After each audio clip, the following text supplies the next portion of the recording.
Howdy, everybody, and welcome to another Bean on the Scene. I am Alma Bean, and let's get to it. In some football news, the University of Utah announced their 22 Forever Spring Football game tickets are now on sale. The game is going to be on April 19th at 1 p.m. Mountain Time. The current ticket prices are $10 for bleacher seats, $20 for chairbacks, and $50 for premium. The proceeds will benefit the 22 Forever Memorial Scholarship in honor of Ty Jordan and Aaron Lowe. And if you would like to be a part of said spring game, to be able to purchase those tickets, you just need to go to utahtickets.com. I know that that's something that will be highly anticipated.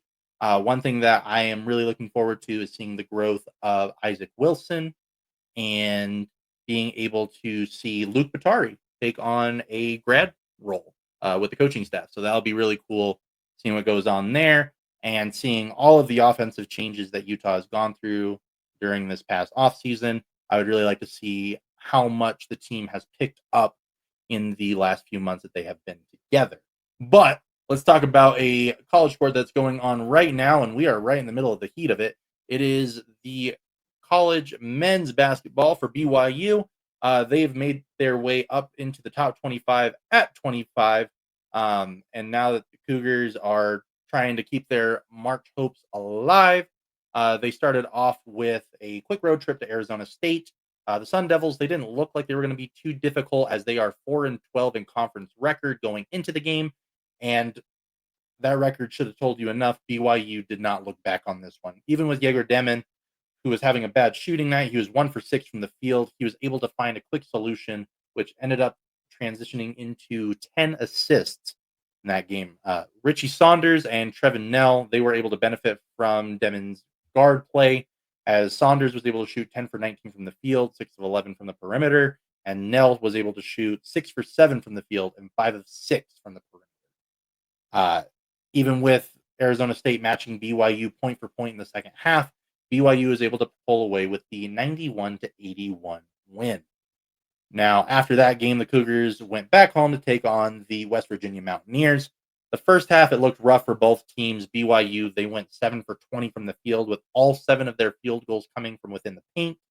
And even with the minimal shooting, BYU went into the locker room with a 25-19 lead. And yes, I did read that correctly, 25-19 lead. But with BYU, they would get their head back in the game in front of High School Musical's Coach Bolton. Bart Johnson himself, BYU, they dropped 52 points in the second half, thanks to a great performance from Fuseni Traore, who came off the bench with 20 points, 10 rebounds, and 2 assists on 9 of 13 shooting, propelling BYU to a 77-56 win, making it 6 games in a row that they have won going into the final week of the regular season. Now, for their upcoming games, they have one tonight, Tuesday, March 4th, against Iowa State, who is 10th in the country. That game will be on the road on ESPN2 starting at 7 p.m. Mountain Time. Or if you'd like to tune into the pregame, which will be held on the KSL Sports Zone on 97.5 FM and 1280 AM, that will start at 6 p.m. Before Greg Rubel and Mark Durant will call the game from the radio side. I personally think that that game will be an even match. I do expect this one to come down to the wire, but Iowa State is currently ranked at number 2 seed in Joe Lunardi's bracketology, where BYU is an 8 seed. And BYU will wrap up their season at home on Saturday, March 8th versus Utah, and that game will be on ESPNU at 8 p.m. Mountain Time. I believe that BYU should be able to handle that game and should go into the Big 12 tournament on a pretty nice winning streak. Now, for BYU's women's team, their struggles, they continue to lose. Those last 2 games that they played last week, they lost very closely, where Kansas, they lost 71-66, and Utah 76-73 to wrap up their regular season. Even though they finished their season with a 13-16 record and a 4-14 conference record, they will be in their Big 12 tournament, which will start for them tomorrow, Wednesday, March 5th, against UCF. It is the first round, but BYU did win their previous matchup 73-66. Now, for the Utah men's team, they started off the week against number 22 Arizona, who is ranked 4th in Joe Lunardi's bracketology. Utah proved that or Utah proved that Arizona is a superior team at the moment behind Caleb Love, who had 23 points, 4 rebounds, and 7 assists, and Toby Awaka, who had 12 points, 10 rebounds, and 1 assist, as the Wildcats got the 83-66 win. After that tough road loss, though, Utah went back home to take on Arizona State. I felt that should have been a gimme game for the Utes, and I mean, Sun Devils, they're second to last in the conference, and Utah proved that that was the case. A dominant performance from Ezra Asar, who had 25 points, 4 rebounds, 1 assist, while shooting 7 of 10 from the field and a whopping 11 of 14 from the free throw line. Keanu Dawes and Mason Madsen, they both had solid performances. Dawes with 15 points, 11 rebounds, and 4 assists, and Madsen with 13 points, 4 rebounds, and 4 assists. All of this coming off the bench to help propel Utah to a 99-73 win after a 58-point second half.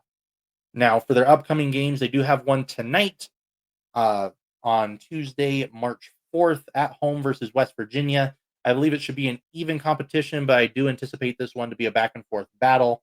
And then they finish off their season, like I stated earlier, on Saturday, March 8th, at number 23 now, BYU. Uh, that game, I do believe it's going to be very hard for Utah to come and get the win. I do believe that game should be in BYU's favor by a considerable amount, but you never know in a holy war game. But for Utah's women's team, they knew starting the past week that they were going to have a tough battle against West Virginia, and West Virginia turned the battle into a slaughter. Utah at no point in this game held the lead, but that was because of a phenomenal shooting performance from JJ Quinterly, who had 38 points, 1 rebound, 1 assist, with 4 steals on 16 of 21 shooting, going 4 of 5 from the field. And West Virginia finished the game with a 75-46 win over Utah. Now, after that disappointing loss, Utah went back home to face BYU for their season finale. And this one was a lot closer than a lot of people would have anticipated. Close, in fact, that this game went into overtime. And even with Delaney Gibb of BYU dropping 36 points, 10 rebounds, and 5 assists, this one came all the way down to the final seconds with Maddie Wilk throwing up a prayer from half court to pull the nail in the coffin, not pull, but put the nail in the coffin, as Utah got the stunning 76-73 win with the overtime buzzer. Now, before we talk about the Big 12 tournament, according to our friend Steve Bartle, who's the KSL sports insider for the University of Utah Athletics, Gianna Neepkins has been named the All Big 12 first team. Mai Tori was named All Big 12 third team, and Kennedy McQueen was named All Big 12 honorable mention. Along with Neepkins making the Big 12 first team, she was also named Big 12 Scholar Athlete of the Year. So congratulations to those women, and good luck to them in the Big 12 tournament. Now, Utah, they will get a first round bye in the Big 12 tournament, but will face the winner of Texas Tech and Kansas on Thursday. Now, if Utah is able to come away with a win in that one, they will then play the following day against Oklahoma State on Friday, with then the semifinals being on Saturday and the Big 12 championship on Sunday. Now, for the Utah men's team, I feel like the Aggies are kind of losing their touch at the end of the season. Not only did they lose to Boise State 82-65, but they also lost to Colorado State 93-66. With Utah State going into the season being a heavy favorite to win the Mountain West, they're starting to hit their slump, and hopefully they're just getting this slump out of the way before their tournament. So then, the rough patch is out of the way and they can just focus on winning games in the NCAA tournament. Now, they have one more game left this season before they start looking at the Mountain West Conference. It's going to be on Saturday, March 8th versus Air Force. That game you can listen to with Scotty G, starting with pregame at 1:30 p.m. Mountain Time on the KSL Sports Zone on both signals, 97.5 FM and 1280 AM. Now, for the Utah State women's team, they did the exact opposite of what their men's team did, which is a big surprise based off of how they've played this season.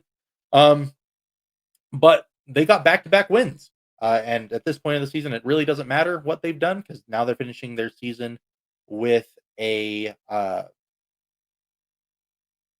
man, hit a slump. They are now finishing their season with a 4-25 record and a 3-14 conference record. But this is something that they haven't done, winning back-to-back games since November 14th of 2023. But if you go even further, they won both of their games by double digits most recently, and that was the first time they had done so since March 4th of 2019. So you've had multiple coaches, you've had seniors come and go um, since the last time that this has happened. So yes, it's a momentous occasion, but to end your season on 4-25, might as well, polish off a little bit of the mess that was made this season. Hopefully they can turn it around next season, but ending off on a good mark. Now, Utah Valley, their men's team, they were able to handle business no problem against Southern Utah, as they got the win 100-59. They still got two more games this season, with one of them being on Thursday, March 6th against Abilene Christian, which they had won their previous meeting 64-53. And then they will finish off their season on Saturday, March 8th at Tarleton State, which they had also won their previous matchup 81-56. Now, moving on to our next sport, we got Real Salt Lake. They started off their week with their second leg of the CONCACAF Champions Cup, facing Herediano once again, but this time at America First Field. Uh, Forster Jago, he got the first goal of the game for RSL, and really their first goal of the season, and that came in the 26th minute of the match. It looked like it was going to be a stalemate for the next 40 minutes before man, we are really struggling with talking today. Herediano gained some momentum. Elias Aguilar scored for Herediano at the 70th minute. And then just when things looked like they were going to be tied at the end of regulation, it was RSL's goalkeeper, Rafael Cabral, who got a yellow card for a foul in the penalty area, which gave Herediano a penalty shot with, well, they were 9 minutes over regulation. So they were in the ninth extra minute of this one. And Randy Vega managed to get the ball past Cabral right in the bottom left corner to knock out RSL from the CONCACAF with a 2-1 loss. Now going back to MLS play, RSL, they got to stay home, which was lucky for them, and they welcomed the Seattle Sounders FC. RSL got scoring started early, but it wasn't even because of their own doing. Seattle's Nohu Tolo, who scored an own goal in the 8th minute. Now, after that own goal, near the 25th minute, Tolo once again got the attention put back on him, but this time it was for a yellow card. We wouldn't see any more scoring in this one until the 79th minute.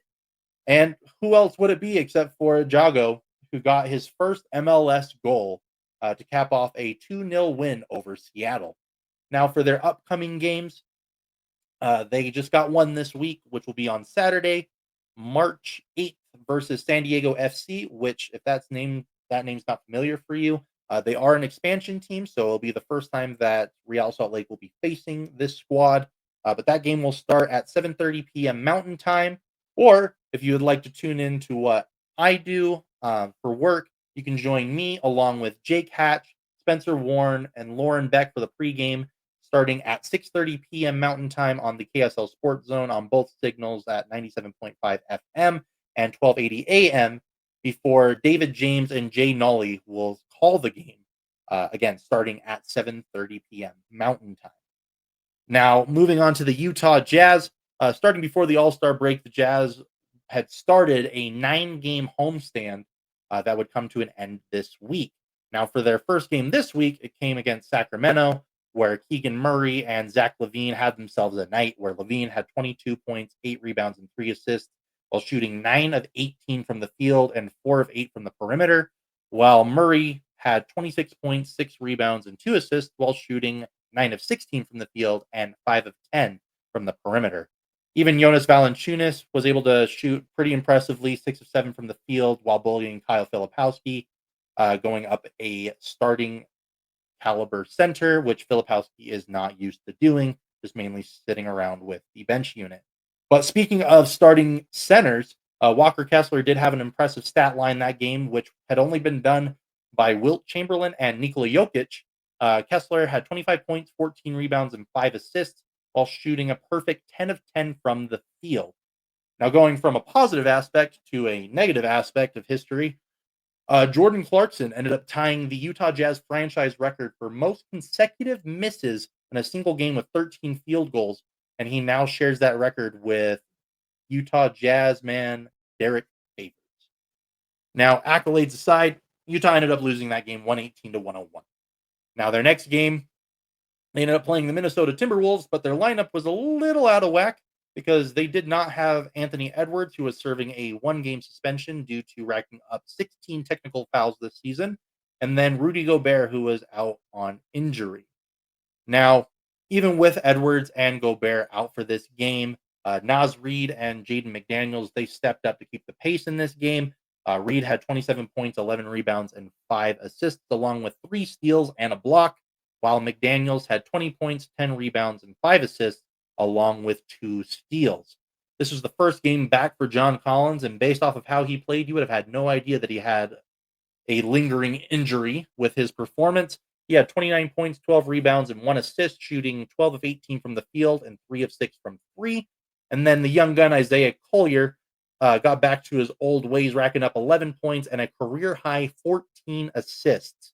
And that performance ended up leading to a nail-biting 17-16 win for the Utah Jazz. And I know what you're thinking. Aren't the Jazz supposed to lose games? Yes, but this was a very special case for them because no matter the outcome, it would have helped their odds one way or another because Utah has the Minnesota Timberwolves first-round pick this year. And with them losing, that ended up putting Minnesota back into the lottery with the number 14 pick. So, yes, it ruined where Utah's percentages were for the number 1 pick, as far as how many games back they currently are from Washington, but they did end up getting another lottery pick as far as how things are slated at that time. So you could look at it as a bad thing, but either way, Utah was going to be improving their odds one way or another. Now, the next game that they had after that was against the New Orleans Pelicans, which I like to call the tank off because New Orleans is also trying to fight for that number 1 pick, or at least that's how the standings are showing it, at least. So Utah took on former Jazz man Kelly Olynyk along with Zion Williamson, which Williamson was healthy and dominated the paint, with Kessler being out of this one. Filipowski, again, not only having to go up against Valanciunas and Reed in 2 previous games, he now has to take on Zion Williamson. So Williamson, he finished the game with 24 points, 6 rebounds, and 9 assists. And Olynyk made himself look like he was back at home, like he was back in a Jazz jersey once again, as he had 26 points, 9 rebounds, and 4 assists while shooting 10 of 14 from the field and 3 of 4 from the perimeter. Even with that impressive performance, Utah got to see an impressive showing for themselves off of their 2-way player, Oscar Tshiebwe, who had 16 points, 13 rebounds, and 1 assist in 20 minutes of play. Both Keontae George and Bryce Sensabaugh dropped 20-plus points in this game, but it ended up not being enough as the Pelicans got the 128-121 win. Now, Utah then finished off their homestand against former Jazzmen Malik Beasley and Simone Fontecchio and the Detroit Pistons. From opening tip-off, Detroit had control of this game with the amazing basketball IQ that Cade Cunningham has, finishing the night with 21 points, 1 rebound, and 9 assists, along with 4 steals.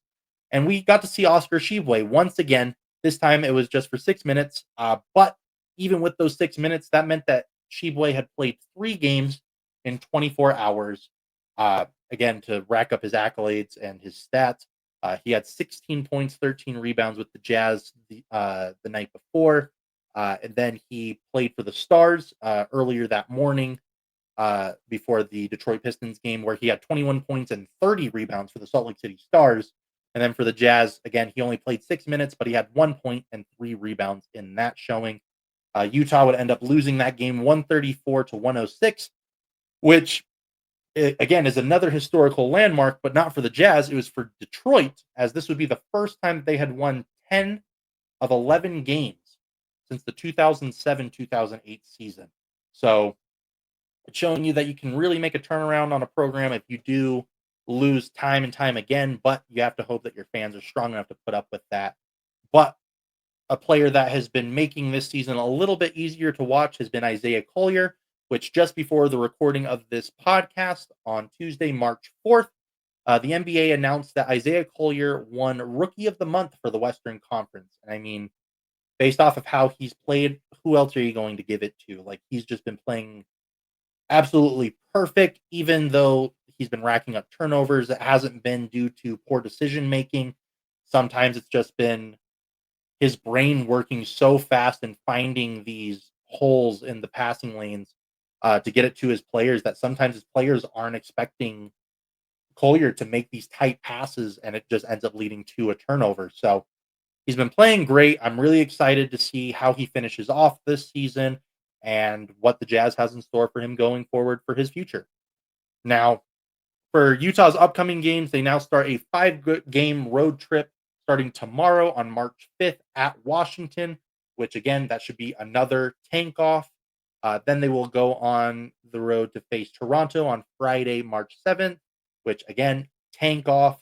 And then Sunday on the road again against Philadelphia on March 9th, tank off. And then Monday, they will face a team that is not going to try to lose as they are battling for their playoff positioning on March 10th at Boston. Um, I think that these next 3 games are going to be rough to watch because you're going to see teams actively try to lose to get better draft pick positioning. But you know what? You gotta stick through the pain to get some gain. No pain, no gain. Now, for the Utah Hockey Club, they are on the opposite end of things. They are still trying to fight for a wild card spot for the NHL playoffs. But Utah wrapped up their 4-game homestand this week, but they started it off with Chicago. Seth Jones of the Blackhawks got the scoring going with a power play goal to put Chicago up 1-0 in the first period. But from that point on, it was all Utah. Clayton Keller got his 21st goal of the season to tie the game up in the second. And then Lawson Krause then got the final laugh as he got to put in the final goal, getting his 9th of the season to give Utah the 2-1 win. This win was enough to break Jones as he was speaking to the media in his post locker room interview. Jones felt that the team wasn't going anywhere, and it ended up leading to him being traded. So, I mean, I guess he got what he wanted. But it's crazy how quickly things can turn over. And I mean, Jones has been putting up with poor performance from that organization for a while now. So, I guess he just hit his breaking point. But the next game that Utah played was against Minnesota, and they were without Kirill Kaprizov. So, Minnesota having to make some adjustments. But one big adjustment that they did make, which made a lot of Utah fans happy, was that Marc-Andre Fleury actually was in goal for Minnesota in this game, and he is currently on his farewell tour. So his first game in Utah will also be his last. So it was really cool being able to witness that. But to the actual gameplay, though, scoring felt pretty easy in this one for Utah as Barrett Hayton was able to get his first goal of the game on a power play, putting Utah up 1-0. And then Dylan Gunther got a little jealous and wanted to get in on the action and also scored on a power play goal with 30 seconds left to end the first period up 2-0. Now, Minnesota, they wouldn't go down without putting up a fight and putting something up on the board as Frederick Gaudreau was able to avoid the shutout and put Minnesota within striking distance as they were down 2-1. Now, the Wild weren't able to celebrate that goal for long as Sean Dursey was able to score his first goal of the season to put Utah up 3-1 going into that final intermission. Now, the third period, it felt like Utah wanted to rub some dirt in Minnesota's wound as Schmaltz, Keller, and Cooley all scored to give Utah the 6-1 win. And for anyone who attended this game, it was an absolute treat.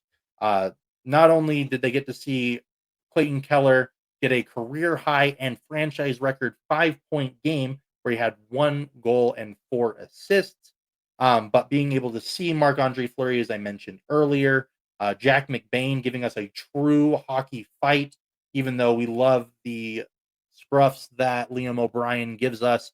It felt like there were some legitimate strikes that McBain gave in this fight. And then Schmaltz, having some of his own blood drawn, seeing that go out on the ice. And then shortly after, he was back on the bench scoring a goal. And then this all leading to the franchise's largest home win. There was just a lot to be proud of in that game. And it really shows that Bill Armstrong is right, that you will see some extreme highs and some extreme lows. And this was definitely one of those extreme highs, and anyone who got to witness it was a very lucky individual. Now, Utah had to put that very nice win behind them week, which was against the New Jersey Devils. Now, Nico Hisshire scoring going to give New Jersey the 1-0 lead.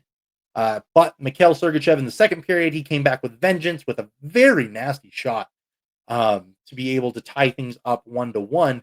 But not only did he tie the game, but he also set a career high in goals in a season uh, with 11. So had a lot of meaning. And, if you watch Sergachev's celebrations, that one had a little bit of extra oomph to it. But unfortunately, that was the last time you would hear Utah cheer in this one, as Timo Meyer and Curtis Lazar both scored in the third period to give Utah a 3-1 loss to end their 4-game homestand. But even though they are ending that homestand on a loss, it's not too bad to get a record of 3-1-0 during a 4-game stretch and get 6 points out of it and only allow 2. So that was a really nice way to end off the homestand. Not the loss, but just points in general. But as far as news goes, the Utah Hockey Club signed Olli Mata to a 3-year contract extension that was about $3.5 million per year. And with that contract extension, there was a 10-team no trade list that was attached to it, that which will go down to a 5-team list in year 2. So it was great to see that Olli Mata is wanting to commit to Utah. And he even stated with a video from our guest, Cole Bagley, that Utah is doing things that doesn't feel like a first-year organization. And it makes him feel that it's something that he wants to invest in, which as a Utah fan should make you very excited at the culture that they are building here year one and how they can improve on that in years to come. Now, something to keep an eye out for, Karel Vejmelka contract extensions are currently going. Who knows if they are nearing a finalization based off a video that Cole Bagley's put out earlier this morning. It does seem like things are moving in the right direction, but you never know until the pen is on the paper. But also, you have the NHL trade deadline on Thursday, which will end at 1 p.m. Mountain Time, if I'm not mistaken. And with it being the first year that Utah's really having to look into this as a fan, prepare yourself for a roller coaster because, who knows if the front office is really wanting to shop any of their players or if they are ready to lock into the core that they currently have. But, trade deadline Thursday, 1 p.m. Be there, be square. But for Utah's upcoming games, they will go on a 2-game road trip starting Thursday on March 6th at Detroit, and then Friday on March 7th at Chicago. Now, for that Detroit game, if you would like to join a handful of other Utah Hockey Club fans, if you want to go out to Mountain Mike's in Harriman, you will be hosting a fun watch party out there. If you wear any Utah Hockey Club gear, if I'm not mistaken, there should be a discount of some kind. Not 100% sure on that one, but it never hurts to support a local business, especially with a guy at the helm who is also a die-hard Utah Hockey Club fan. Now, Utah, they will come back home on March 10th to take on the Toronto Maple Leafs, which I think that will be a really fun game. But with this road trip, that ends 11 straight days of events at the Delta Center, whether it was the Utah Jazz or the Utah Hockey Club. And I know for myself, it'll be really nice to not have to worry about which team is playing across the street. But having that break, it'll be nice, especially with right now being the trade deadline week. It'll allow people to kind of just sit there and focus. And by the time the hockey club takes the ice, we will know who Utah's squad will be for the rest of the season. Now, if you are wanting to see the Utah Hockey Club in action, we don't have any tickets for the Toronto game, but we do have the opportunity to do 2 tickets for the Anaheim Ducks. Um, those 2 tickets, they are partially obstructed. You can see both goals, but the corner closest to you, as things get exciting, you might lose sight of that corner, but I'm sure that you would love to see both goals. But the way that you can win those tickets is if you tell me who was the goaltender that Utah scored 6 goals against, leading to Keller having not only the franchise record, but career high in 5 points. I've name dropped him a handful of times, and our guest has definitely seen him a handful of times as well. And joining us here on Being on the Scene, my friend, colleague, KSL Sports insider for the Utah Hockey Club, Cole Bagley, is joining us.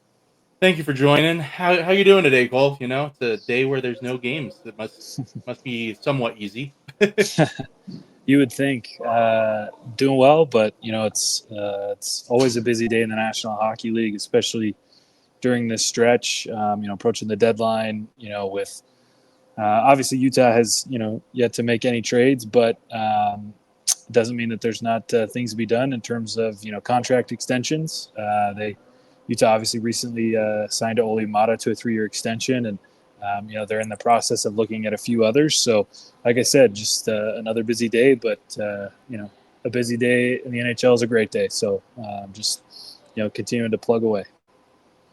And with that extension too, one thing that I loved detail wise that a lot of fans are really hooking onto, but details aren't going to come out for it, is the 10-team no trade clause that's in there. I know a lot of fans are like, "Oh, we want to know the teams. We want to know the teams," but I also feel like it almost does me a little more service if I actually don't know who the teams are, because now I don't want to know who I'm rooting against, or maybe if Mata puts that out there, maybe those teams are like, "Oh, well, I didn't want you either." So I like that those clauses are in there, but I mean, I'm still itching to know who those teams are, but it'll never happen. Yeah, exactly. But it's um, it's good, right? I mean, it shows that he doesn't want to be moved. He's happy with where he is. He appreciates the organization and the state of Utah, the fan base. So it's always a good thing when you see a contract extension. For a talented player, a guy that's meant a lot to this team, and he obviously doesn't want to go anywhere. and that seems like a running theme with a lot of Utah players this year. I mean, with the move, there was always the rumor that there were a decent amount of guys that didn't want to come here, or they were distraught, upset that they had to make the move. But I mean, shoot, you've been putting videos out left and right of all these guys, including Clayton Keller, who was one of the biggest guys that fans were speculating didn't want to be here. Just him constantly saying, like, "I absolutely love it here. This is a great space." And even Oli Mata said that this doesn't feel like a first year team thing. Like, this seems like it's something that's going to carry on going forward. How does that make you feel as a reporter, knowing that there was all of those surrounding questions around whether or not they wanted to be here, and now having some validation that they don't want to leave? Yeah, I mean, first of all, I think it speaks volumes to the organization of the Utah Hockey Club. The way that they've just been a night and day difference from the management and ownership in Arizona.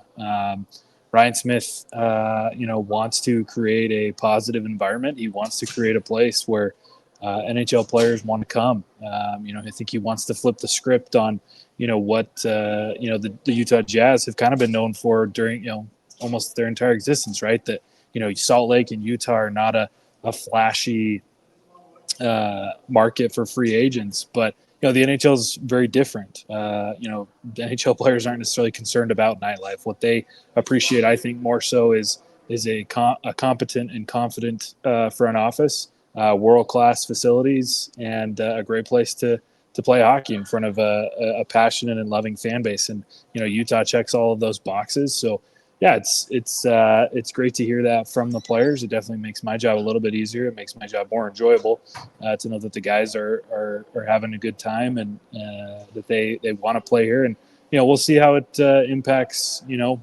um, a few of these upcoming summer periods for the Utah Hockey Club. Is this is a team that's still rebuilding, but it's a team that can take a big swing, especially this upcoming off season. So yeah, it's a huge positive. And they've definitely shown, and Bill Armstrong has even mentioned this multiple times, that this is a team where you'll see extreme highs and extreme lows.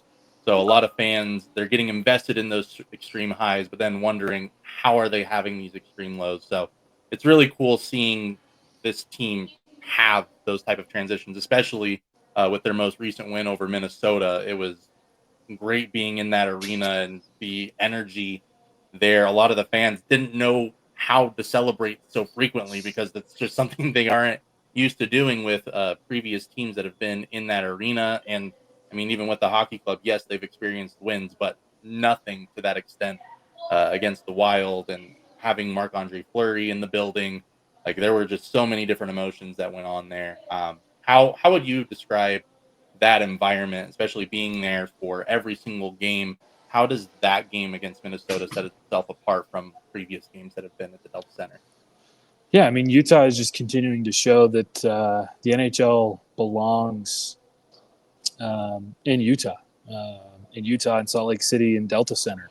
That over the last few weeks, with the 4-game homestand, the atmosphere and the arena itself are just continuing to progress. The energy is becoming even more palpable, and it's feeling more and more like a legitimate NHL barn, a place where you're seeing tons and tons of jerseys around the seats. I actually noticed something.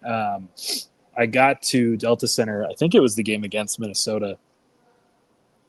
I got to Delta Center a little bit later than I usually do, and as I was walking in, um, you know, the street that it sits on, all four corners were just crowded with people waiting to get over to Delta Center, and they all were wearing sweaters, NHL sweaters that say Utah on the front of them. And to me, that was like almost a moment that gave me chills because that's not something I ever really anticipated happening. Obviously Utah has hosted several Frozen Furies with the Los Angeles Kings and the Vancouver Golden Knights, and you would occasionally see NHL jerseys, but never with Utah on the front of them. So uh, Utah's come a long way. The fan base has come a long way. People are learning more about the game. They're enjoying it more. I've been thoroughly impressed with the progress. I think of fans know when to cheer. They know when to get loud. They know when to boo the referees and the other team and all that kind of stuff. So yeah, it's been incredible. The home opener was definitely a moment, unforgettable moment, I think, for myself and for anybody that was there. But no, we're definitely seeing progression, and they're packing that place every single night. And it's great too because again, you've noticed the progression from that opener to now, where fans were just excited to be in the building, cheering for anything and everything on night one. But now you have fans that are gathering to try and start different cheers. They're starting to learn tendencies for different players, and like if there's any visiting players that come in, what cheers specifically speak out to them. So it's really cool seeing that sort of transition. Then, like you said, seeing a bunch of Utah hockey sweaters. Because I mean, when I moved here roughly about 4 years ago, hockey wasn't even in my mind. I wouldn't have thought to turn on a game or really know anyone outside of Sidney Crosby or Alex Ovechkin. I wouldn't have known any of those players. But now, not only working in media, but myself being a fan as well, I have learned so much just by attending these games or playing the NHL video game in my spare time, just trying to figure out who these players are, what their tendencies are. It's been a really cool transition for myself, and as you stated, for you, for your job, and as an individual, it's cool seeing how much Utah has embraced hockey.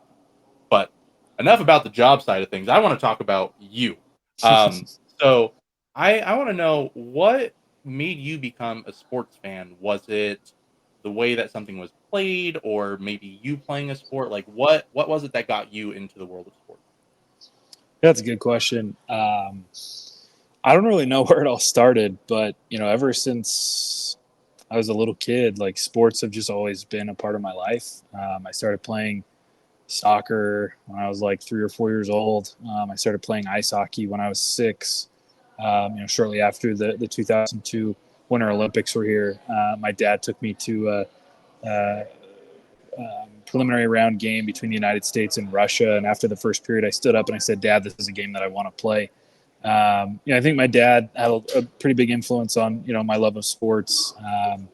He would travel quite a bit for work, and a lot of times he'd bring stuff back. He'd go to games in different cities, World Series, Super Bowls, and he'd always bring something back. And we a lot of my memories with my dad and my mom, for that matter, are not only them driving me to my own practices and games, but watching the NHL, the Pittsburgh Penguins, Sidney Crosby on Saturday afternoons after the NFL season was over, and NBC would kind of switch over their coverage to the National Hockey League. So yeah, I mean, it's been a big part of my life.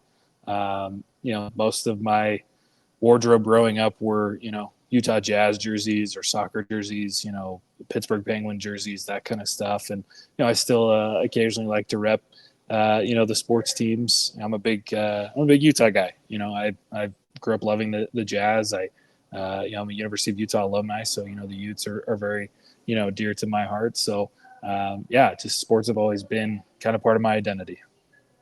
And speaking of jerseys and sweaters, do you have one currently in your own collection that may mean a little bit more than the rest?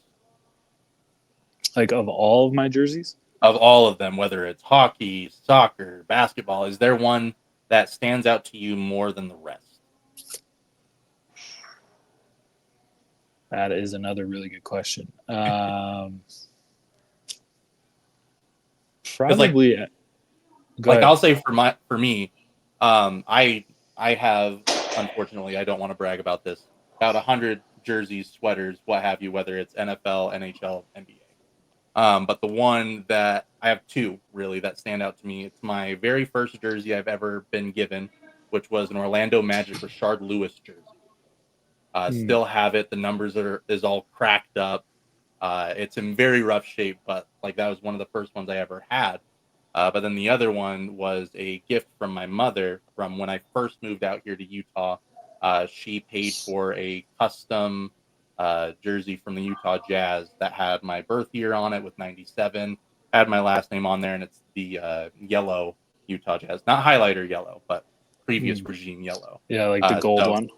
yeah, so like it's not a jersey I wear too often, but like it's one that has great significance to me. So when I get to flaunt it, I do every now and then, but I'd rather have it nice and pristine somewhere in the closet. I think these are not jerseys that I could wear, but I still have. When the Olympics were here, my parents bought me a Team Canada jersey, just this little team. It was just, I mean, I was 6 years old, so it fit me back then.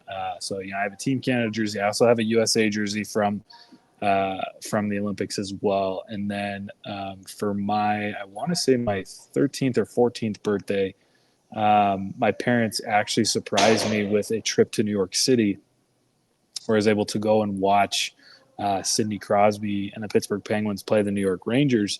And they took me to the NHL team store in New York, which is still there. It's since moved locations, but it is still there.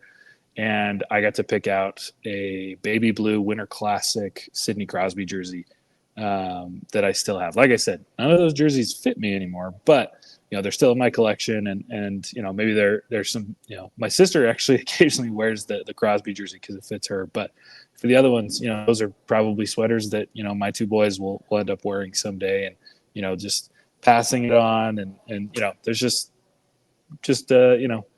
pieces of fabric that might not mean something to somebody else, but to me, they definitely have substantial meaning. Like, I highly doubt a lot of people have an emotional connection to Rashard Lewis, so I'm with you on that one as well. Um, but you had mentioned that you are a University of Utah alum. When you did attend the University of Utah, did you know that sports journalism was specifically what you wanted to go into, or what was that process of figuring out, like, this is the career path I wanted to take?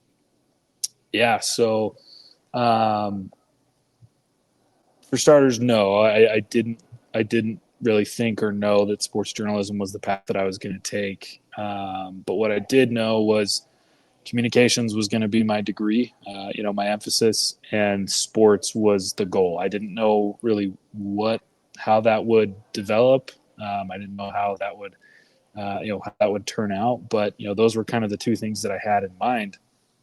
And so, when I transferred to the U, I actually already had an associate's.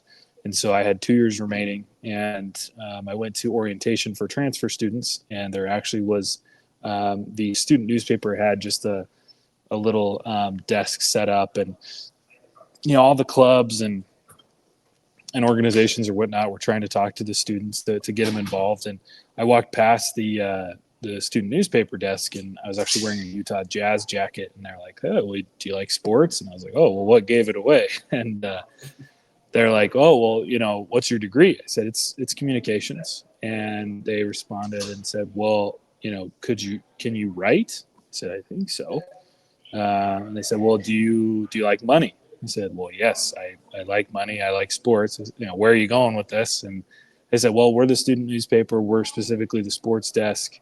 We offer tuition, potential scholarships for our writers. Most everybody on the desk gets, some sort of scholarship, and then the higher you go, the more opportunities come." So I just jumped into it. I had never done sports writing before. I think my first semester I actually covered swimming, lacrosse, and tennis. I was a little more familiar with lacrosse, swimming, and tennis. I had no clue, but you had to learn on the fly. You had to learn quickly. And as time went on, there was some more turnover on the desk. So my second semester, I was promoted to assistant sports editor, which was a huge honor for me. I got some more scholarship money, which helped, and I was able to cover Utah basketball and a little bit of Utah football during the COVID season. Semester after that, there was even more turnover, and so I was actually promoted to sports editor of the Daily Utah Chronicle at the student newspaper.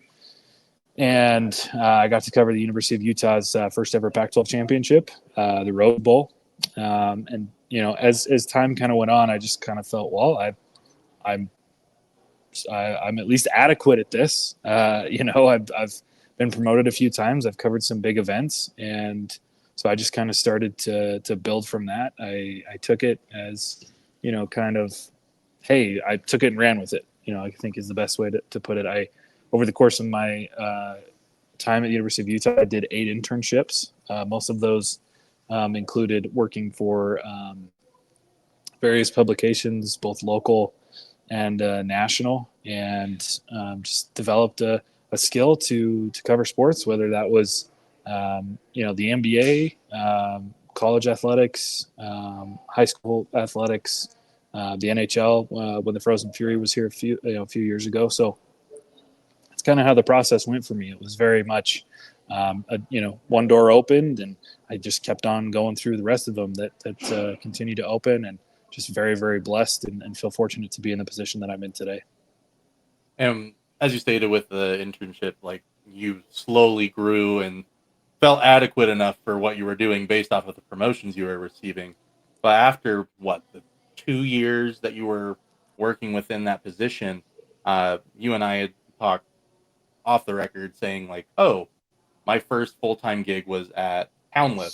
Mm-hmm. What was the transition like going from writing sports and finally feeling adequate in what you were doing to now writing community news? What was that transition like?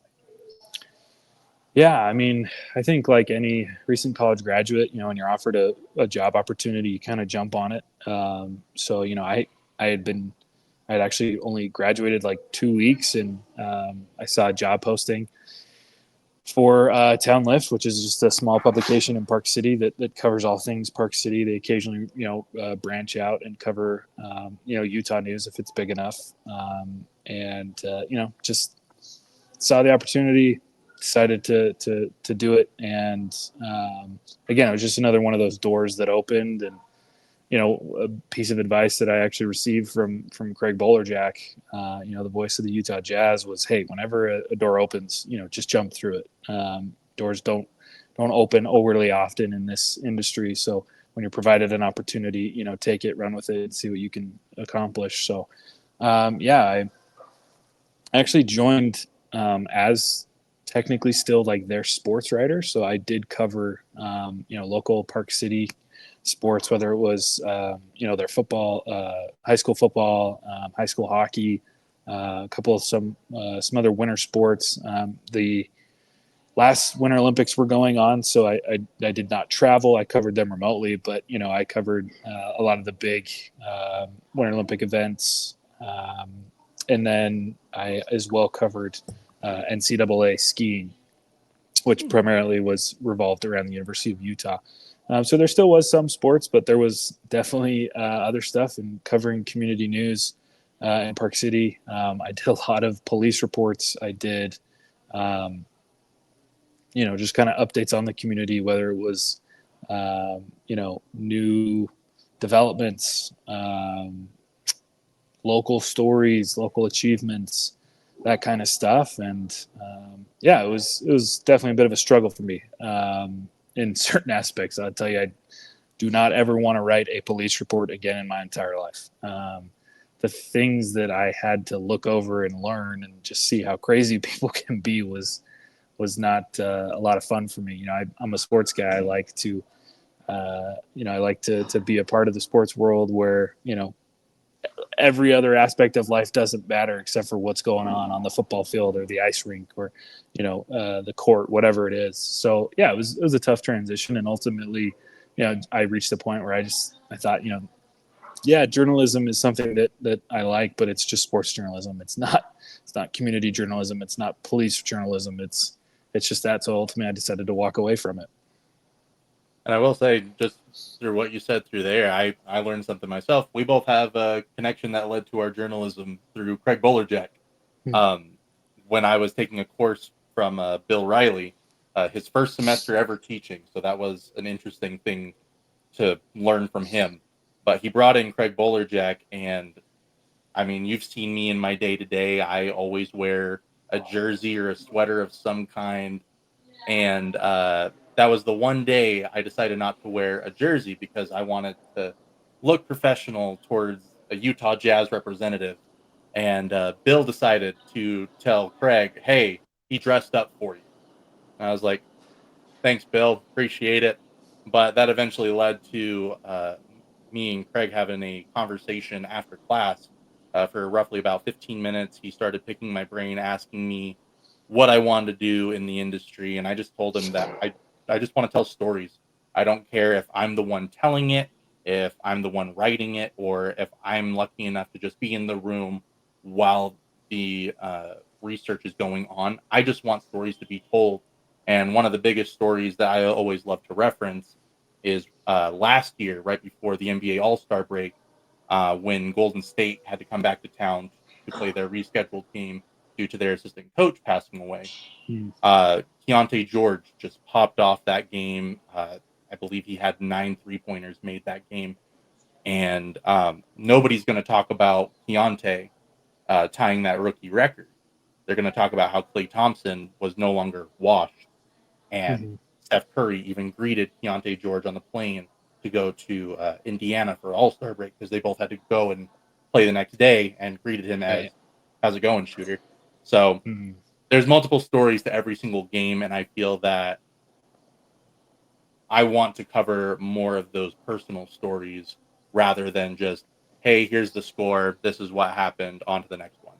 So I think there's a lot of cool things that can come along, because even most recently with the Utah Hockey Club, I don't know if you've seen people talking about it, but Sean Dursey getting a bracelet from a fan, and now he's been wearing it in almost every photo or video that he's been in since he received said bracelet.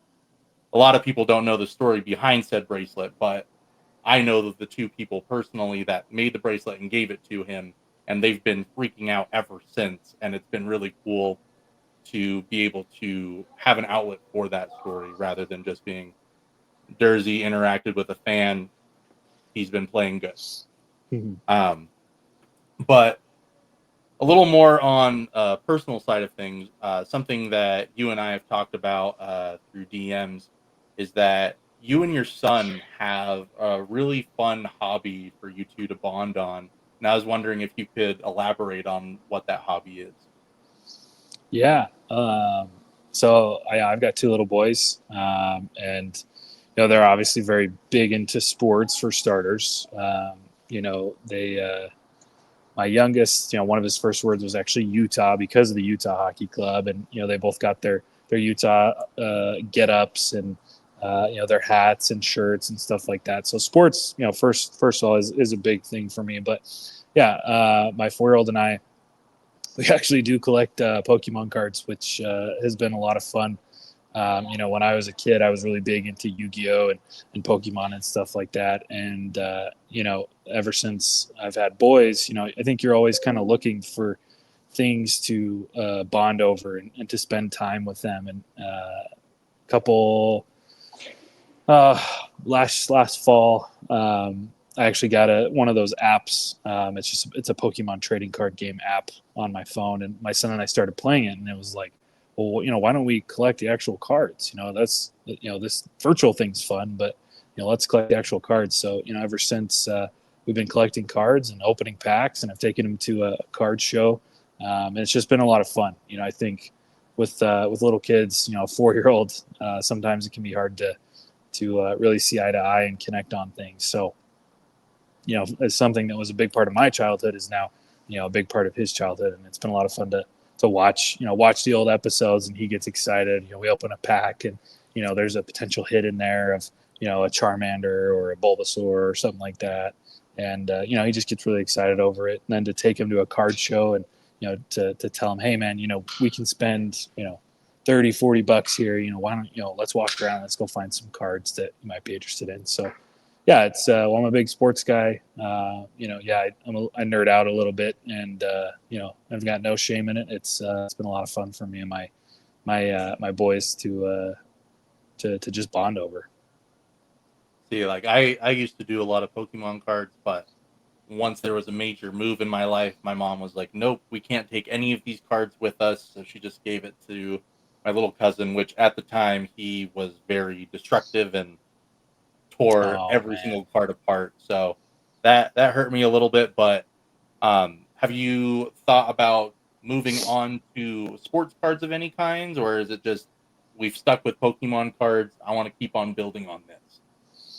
Yeah, I think I'll stick with yeah, Pokemon cards. Like I said, I grew up playing all the Pokemon video games on the Game Boys and Nintendos, and watching the show, and same thing with Yu-Gi-Oh. And so I think we'll stick with that. I don't know, the sports cards I'm a little bit uh, unfamiliar with, and I don't know. I it's weird, right? Like I like the cards of like things that don't really exist, right? Like I think the artwork on a lot of Pokemon cards is really cool. Whereas I look at sports cards and I'm like, yeah, it's just a photo of a professional athlete, playing. Like don't get me wrong, they're awesome. I think they're cool, but that world to me is just too big.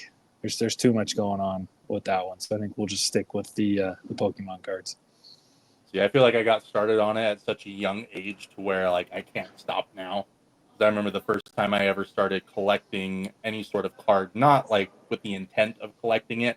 If anything, I'm sure it was probably a bribe of some kind from my parents, but it was just a box set of basketball cards, and I remember it had Kevin Durant and Mike Conley in there, and I was just like, "Ooh, Mm. I know those guys. Those are really good guys. We're gonna follow them."